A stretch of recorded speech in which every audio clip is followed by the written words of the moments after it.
जियाही बैठली भौजी त नदी से अरज करई नंदी से अरज करई हो। ननदी उठला कमरिया में दर्द ओ बरिया हमारी लिपत्यू ओ बरिया हमारी लिपत्यू हो। इतनी बचन ननदी सुनी त सुनी जल्दी बोलाई भौजी से बोलाई हो।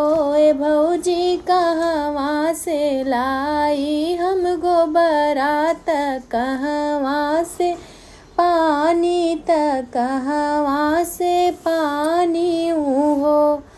बोली न पलंग से भौजी सुनहु मोरी ननदी सुनहु मोरी ननदी होए। ननदी सुरभिनी गई आके गोबरात गंगा जल पानी ओ गंगा जल पानी हो। बाएं हाथे लिपौ कोठरिया त लिपि के तू आवाऊ लिपि के तू आवाऊ हो। ननदी दैने हाथे लेवऊ तूने गवात हंसी खुशी रहऊ हंसी खुशी रहऊ हो। ए भौजी हमाले बै तोहरी चुनरिया चुनरिया मन भावैया गनवा के लिपबई हो। भौजी हमाले बै तोहरी चुनरिया कोठरी लिपौनी कोठरिया लिपौनी हो। एक नोट फेकलिनी भाभी तयवर दूसर नोट हो। ननदी हंसी के ले तुली पवनी चुनरिया नाही दे बई चुनरिया नाही दे बई हो। इतनी बचन ननदी सुनी त बाबा लगे गई त बाबा लगे गई न होए। बाबा चला चलता अपनी महलिया त झगड़ा छोड़ाया त झगड़ा छोड़ऊ ताऊ हो। एक आगे आगे चलई ससुर जी त पीछे मोरी ननदी त पीछे मोरी ननदी हो। बहू दई दे तू अपन चुनरिया त बेटी मन राखऊ बेटी बहुतई दुलारिनी हो। इतनी बचन बोली बहू सुनहु मोरे ससुरु सुनहु मोरे ससुरु हो।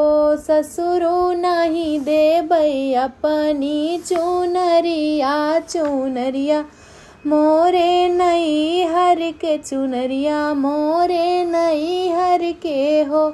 ससुरु नाही जे तुहु लियायत सासु नाही रगाईनी हो।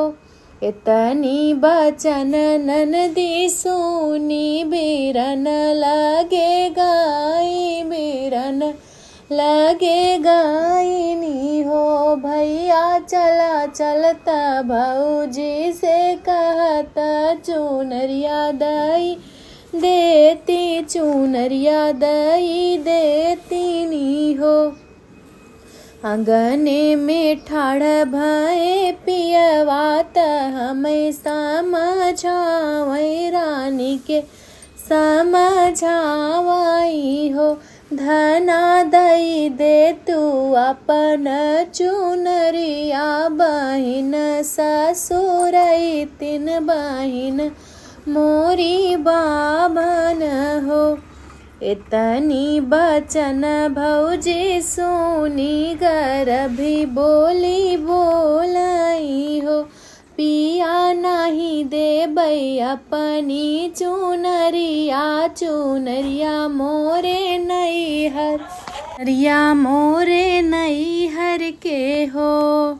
अंगने में ठाड़ भय बिरनाथ बहिनी समझावै, बहिनी समझावई हो।